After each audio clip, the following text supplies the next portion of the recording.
Guys, maglilitsyon ako ng kabayo guys. Samahan niyo ako guys.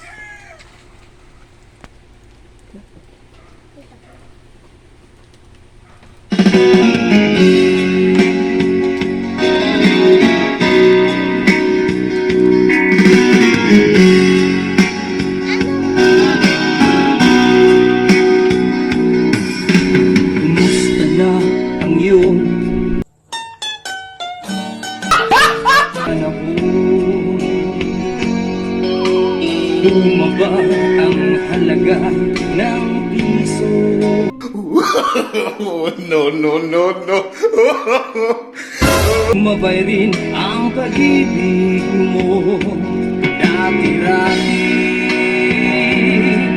madalas mo akong tawagan, madalas mo akong i-text kahit saan. Ngayon hindi na. Matik ka to. Lagi kitang kinokontak, ngunit lobat ka. Lobat na ba ang pag-ibig mo? Nakalot